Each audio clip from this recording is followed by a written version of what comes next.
ये channel semester study में आप सभी का स्वागत है।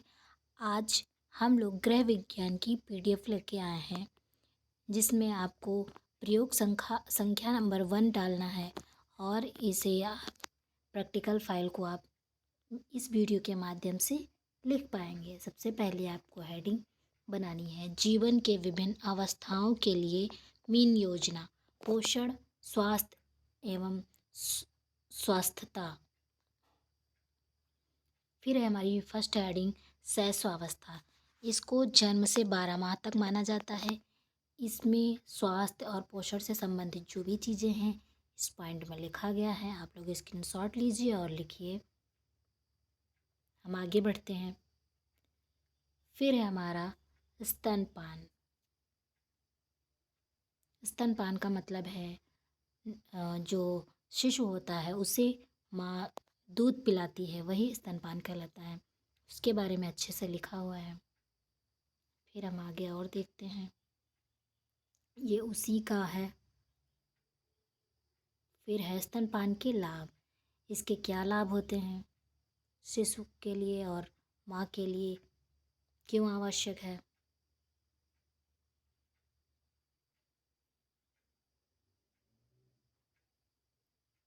फ्रेंड्स, हमारे चैनल पे आपको इसी तरह की पीडीएफ प्रोवाइड की जाती हैं।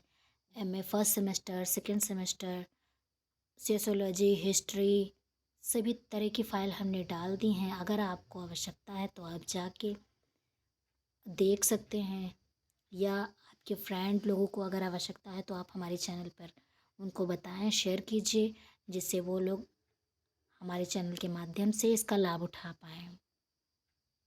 आप लोग स्क्रीनशॉट लेते रहिएगा। अगर स्क्रीनशॉट आप लोगों को नहीं भी लेना है तो आप वीडियो को रोक रोक के बीच में लिख सकते हैं। जन्म के समय कम वजन वाले शिशुओं का आहार।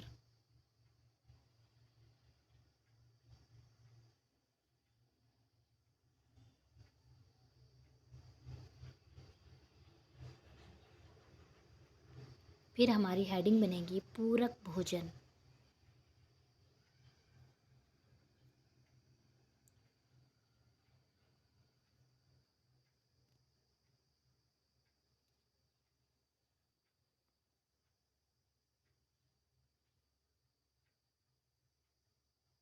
महत्वपूर्ण रोगों की सूची बनाएं जो बचपन में हो सकते हैं।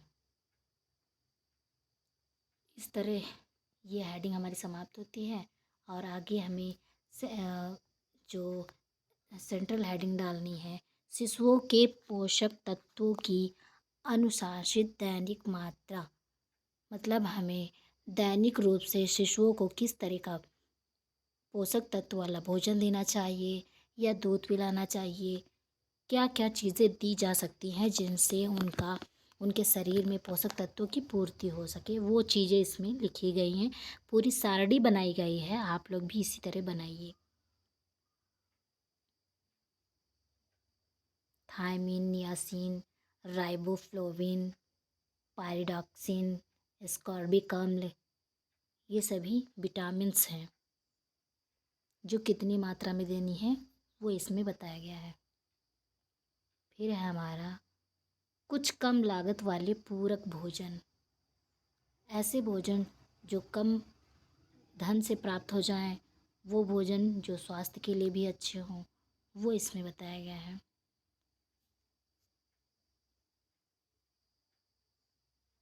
फ्रेंड्स, ये पीडीएफ हमारी 52 पेजेस की है। अगर आप लोग चाहें तो स्किप करके भी लिख सकते हैं।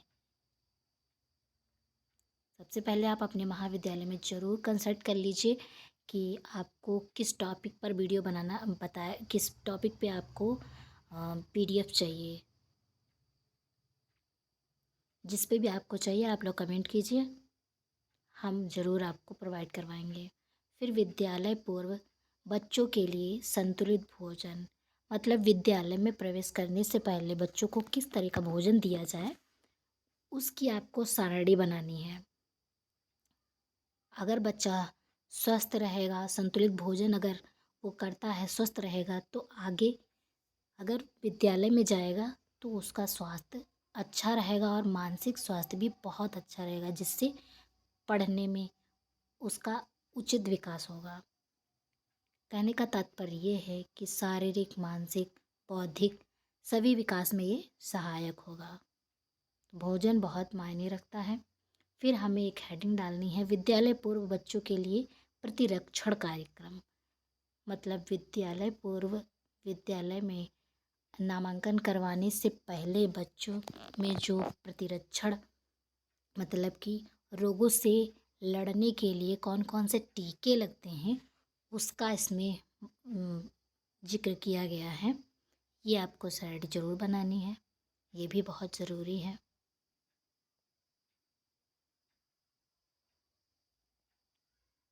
विद्यालय पूर्व बच्चों को पौष्टिक भोजन देने के लिए दिशा निर्देश।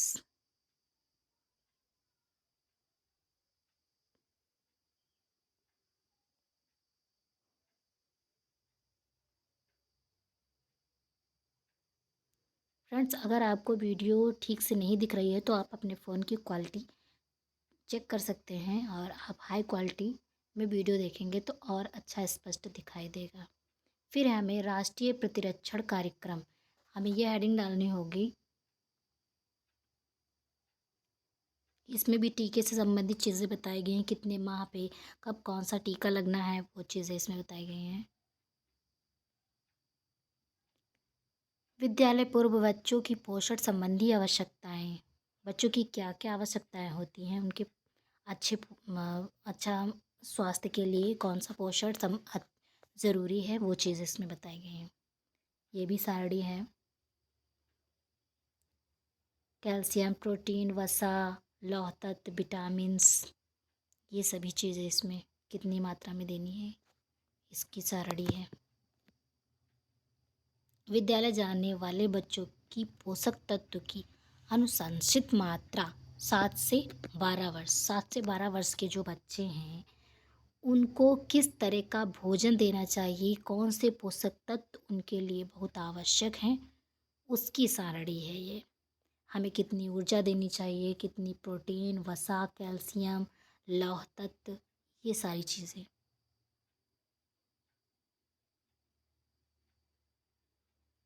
विद्यालयी बच्चों के लिए संतुलित आहार।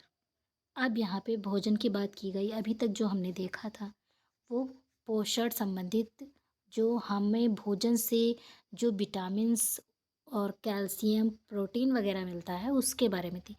अब इसमें भोजन बताया गया है, किस तरह का भोजन हमें देना चाहिए। खाद्य वर्ग है, और इधर है मात्रा और ग्राम, कितनी मात्रा में देना चाहिए। प्रयोग संख्या 2 है, समसामयिक पारिवारिक मुद्दे, सारांश और उदाहरण।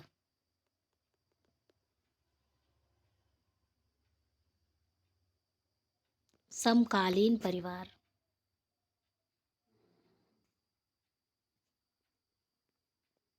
समसामयिक पारिवारिक मुद्दे, एक सारांश।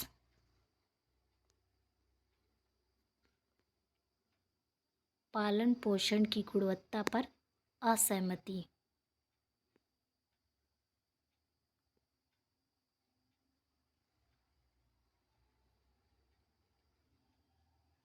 तलाक एक पारिवारिक मुद्दा।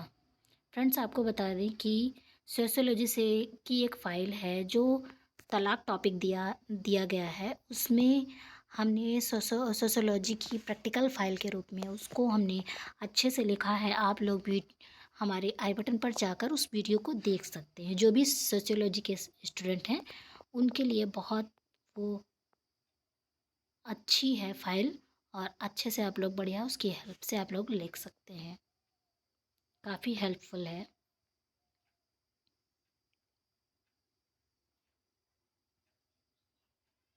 किशोरों और वयस्कों के बीच संबंध, संचार और मुद्दे।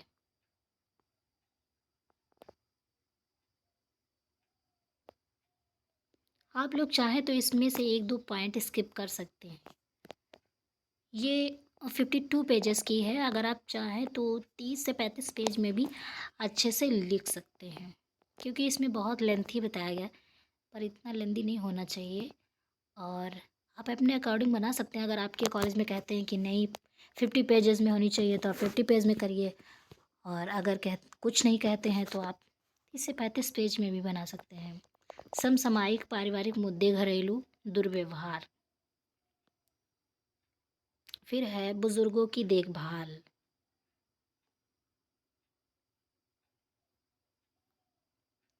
सामाजिक वर्ग, लिंग,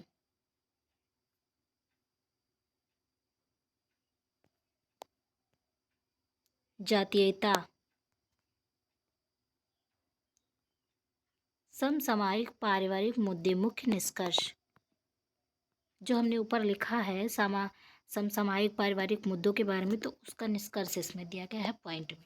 इसमें भी आप लोग स्किप कर सकते हैं 1-2 पॉइंट, इसमें बहुत से पॉइंट हैं।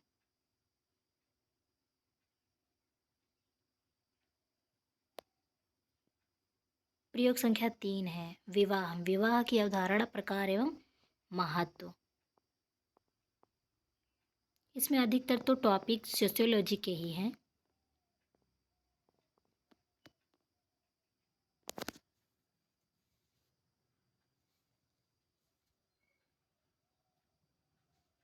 WHR रिजर्व के अनुसार, रिवर्स के अनुसार,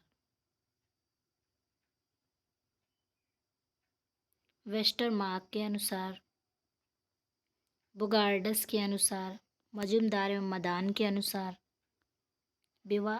अब इसमें जैसे बताया गया बुगार्डस के अनुसार, विवाह स्त्री और पुरुष के पारिवारिक जीवन में प्रवेश करने की एक संस्था है। तो बहुत छोटी सी डिफिनेशन है, आप लोग इसे याद कर सकते हैं। जॉनसन के अनुसार। अब जैसे इसमें विवाह की इतनी सारी डिफिनेशन बताए गए हैं, तो आप अगर चाहें तो 2 से 3 डिफिनेशन लिख सकते हैं। इतने डिफिनेशन लिखने का कोई मतलब नहीं है। हॉबल के अनुसार, विवाह की प्रमुख विशेषताएं और महत्व।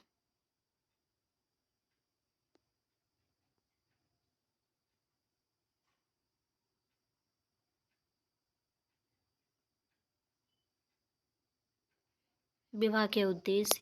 अब जैसे विवाह की विशेषताएं जो बताई गई थी, इसमें 9 पॉइंट हैं, आप इसमें 5 पॉइंट भी लिख सकते हैं।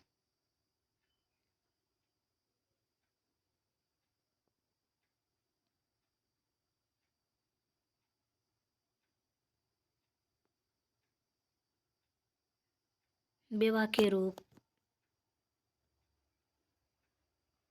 रूप कहें या प्रकार कहें।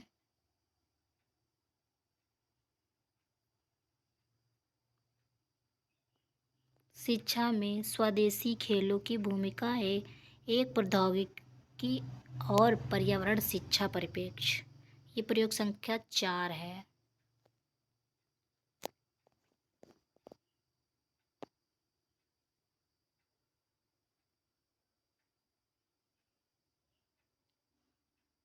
फिर है परिचय,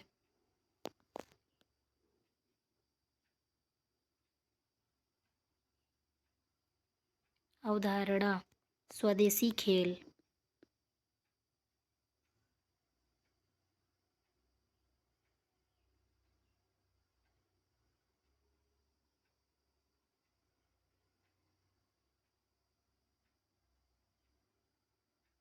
प्रौद्योगिकी शिक्षा,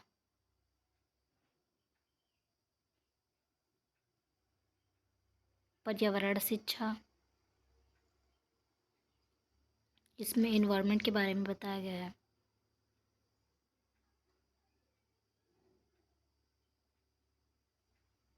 सांस्कृतिक पूंजी और आवास,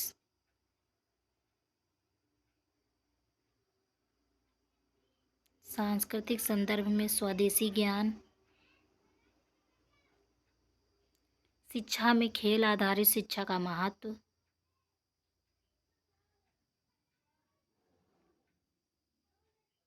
परिकल्पना का विकास एवं उद्देश्य, परिकल्पना की परिभाषा है। कर्लिंगर के अनुसार है मैकडूगल होना चाहिए, यहाँ पे मैकडूगल होना चाहिए।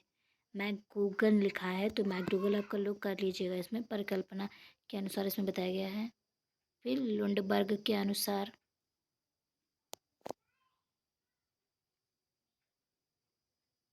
इसमें भी एक दो डेफिनेशन आप स्किप कर सकते हैं। परिकल्पना के स्रोत या आधार, व्यक्तित्व अनुभव, पहले के अनुसंधान, अनुसंधान का सार, समस्या और परिकल्पना, ये लगभग सभी टॉपिक सोशियोलॉजी में भी दिए गए हैं। परिकल्पना और सिद्धांत,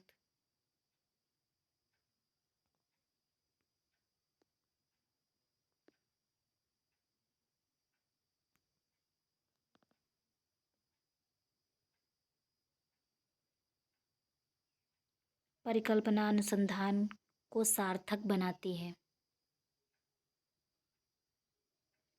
परिकल्पना को समस्या से सहसंबद्ध होना चाहिए। परिकल्पना को अल्पव्ययी होना चाहिए। परिकल्पना के प्रकार,